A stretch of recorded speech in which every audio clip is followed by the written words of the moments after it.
Hey everyone, I'm Ms.Murray and welcome to Wondering Wednesday. Today's segment is going to be So You Want to Be a ... where we interview someone that is in a really interesting career. So when people ask you, what do you want to be when you grow up? You might have some ideas because of some cool people that we've talked to right here. So today we're going to be talking to a cutter fitter for film. What is a cutter fitter, you ask? Well, you're just going to have to watch the interview to find out. Our special guest, Ginger, has worked on many projects such as Netflix's Ozark and the BBC's Moon and Me. She definitely has some amazing creative talent when it comes to costuming. Let's get to the interview. Hey everybody, welcome to Wondering Wednesday. Today for Do You Want to Be a ... I'm here with Ginger, who is a film cutter and fitter. Thank you for being with us here, Ginger. How are you today? Welcome. Hello, everybody. So to start off really quick, can you tell us a little bit about what a film cutter fitter does? Yes, so I am part of the costume department. The costume department is made up of several different positions. At the very top, you have your costume designer who decides what everybody's costume should look like. Then after that, you have your costume designer's assistant who helps her do all the shopping and sourcing and figure out where to buy things. And then after that, you have the supervisor who oversees the team. And you have the costumers who go on set and work with the actors and take care of them throughout the day and hand them their stuff. And then in the sewing studio, you have the head tailor, the cutter fitter, who is me, and stitchers. So the sewing team is usually three positions of people. The head tailor usually does menswear, so they make fancy tailored things like suits. The cutter fitter, who is me, makes patterns for people that need custom pieces.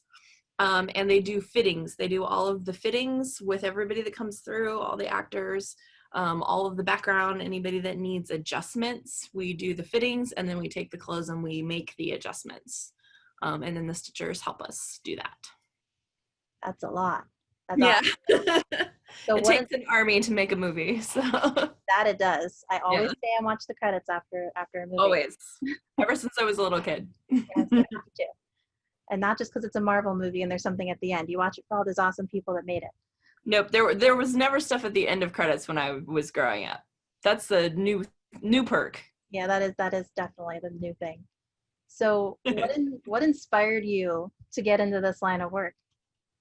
So I used to be a zookeeper, which is very different. You have to come back and talk to us about being a zookeeper. Yeah, it was really fun, and I liked it, but it's a little dangerous and stuff, and so I was kind of thinking about getting a new job, and I always liked to sew, and I'm a huge movie fan. I've always loved movies. I've always loved storytelling, and I remember very, very clearly one afternoon I was watching the extended edition, of course, of The Two Towers, which is my favorite Lord of the Rings book and film. And they have special features on it about the crew. And they just told this whole big story about how all of these people like uprooted their lives and moved to New Zealand and lived there for like 3 years and just made all this incredible stuff and like bonded and became a team and like did all these cool things together. And I was like, man, I want to do that.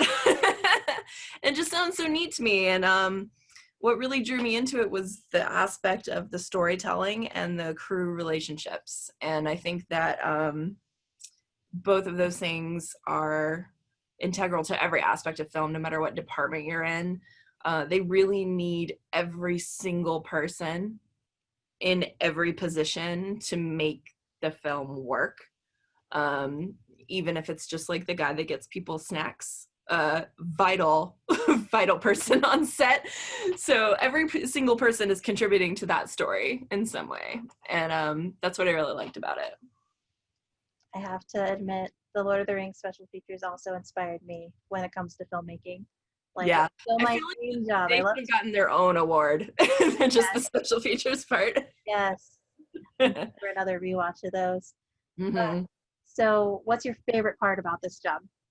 So my favorite part is definitely the crew relationships that you make. Every film that you're on is usually a completely different set of people. So you always get to meet new people. A lot of times you get to travel around new places.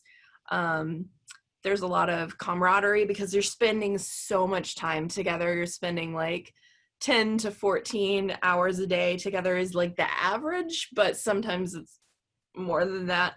And sometimes you're on location together, so you're literally like in a hotel together for a month or whatever, and you just make really strong friendships. My first job that I had in film about 5 years ago now, maybe 6. I'm losing track of time. Does this year count? I don't think this year counts. It should. It doesn't count towards my career, that's for sure. I think it was like 6 years ago, but the people that I worked with on my first job, even 6 years later, in a whole different state, in a whole new city, 2 of them are now my roommates still. So, once you kind of make those connections, you tend to sort of, it's a little bit like going to conventions.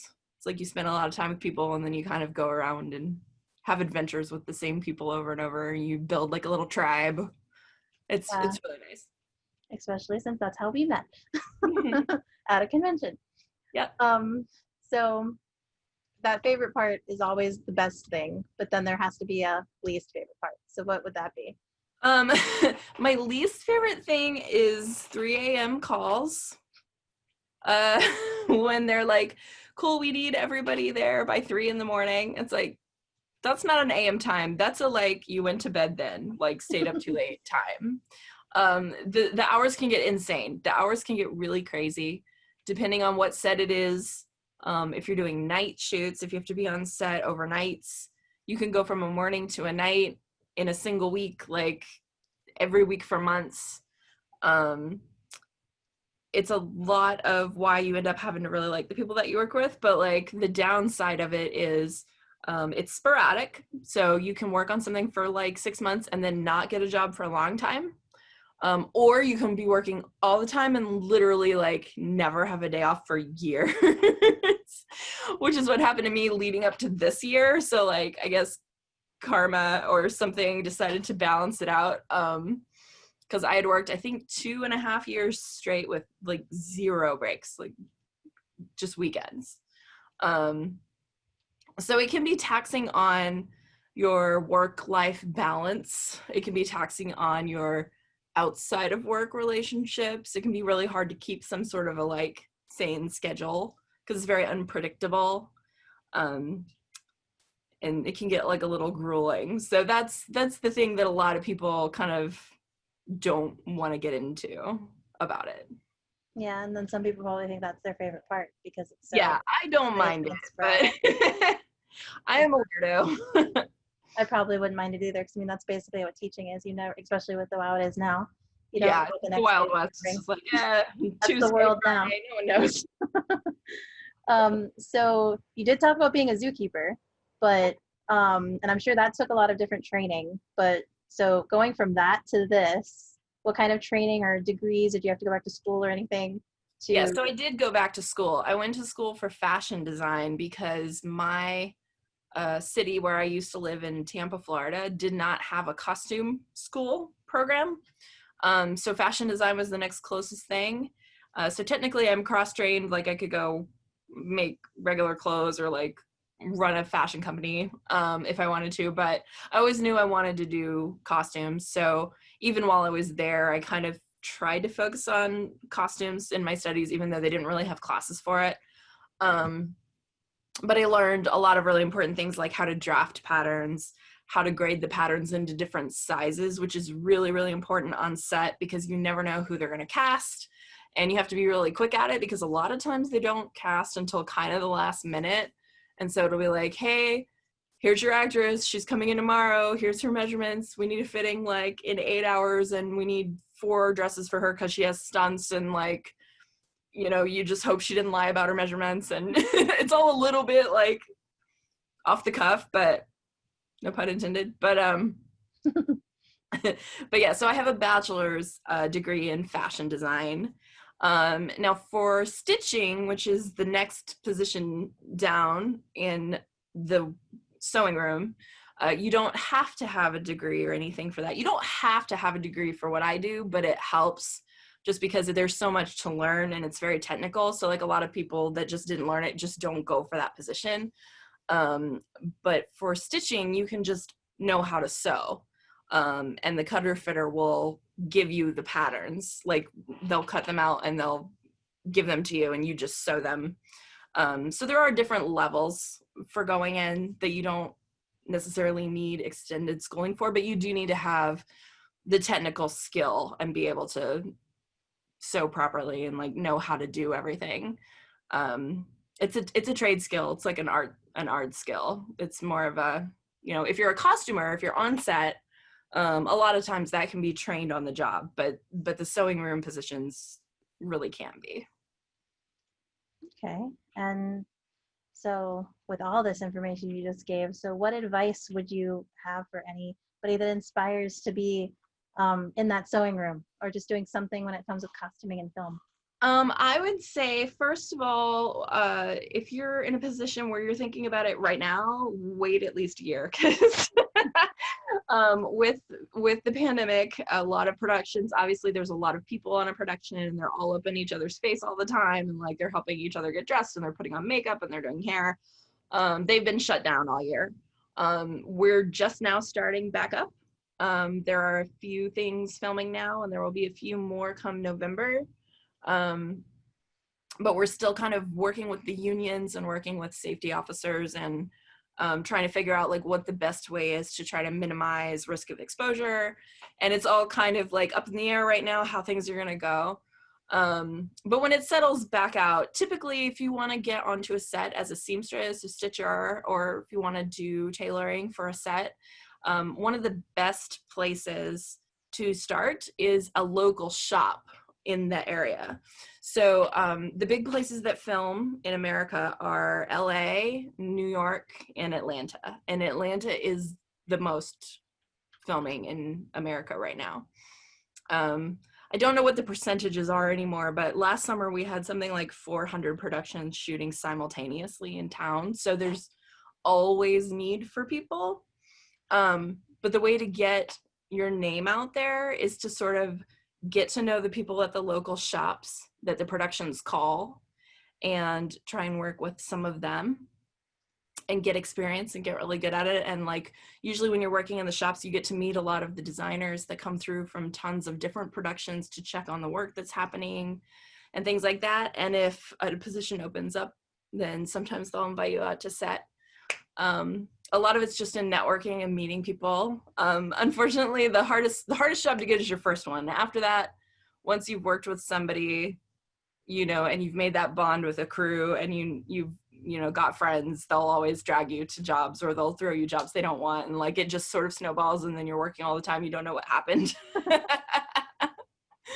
But, definitely getting in with the local shops is always a great idea. If it's like an embroidery shop or even a costume rental shop, there are big rental houses in production towns that it's nice because you can get familiar with their stock of things and you know who they're renting to what production, and you interface with all the people that are coming to pick up, and you can get to know all the people from different crews. And some rental shops actually do that with the idea of recommending you to a crew. If a crew calls and says, hey, do you have anybody that can help us for just a day or 2 days? They'll send them out to help. So that's a good way also to get your foot in the door. Yeah, it's good to know. A lot of people probably thought it just is it is networking, but like actually having a place to go. That's good advice. So yeah, it's a little bit, so when I first moved to Atlanta, I didn't have any connections at all. And I ended up on a show sheerly like almost by accident. It was like a recommendation from a friend of a friend of a friend. And I ended up working on a show for the BBC that was all puppets. It was for kids. And it was all very tiny, like little hand stitching for like 18 months. It ended up being a huge job. But we were right across the studio from where they were filming Endgame. And well, they were wrapping up, when I first started, they were wrapping up Infinity War Part 2 or Infinity War. And then by the time we finished our show, they were filming Endgame. And I'd see like Robert Downey walk by every day to like the trailer and stuff.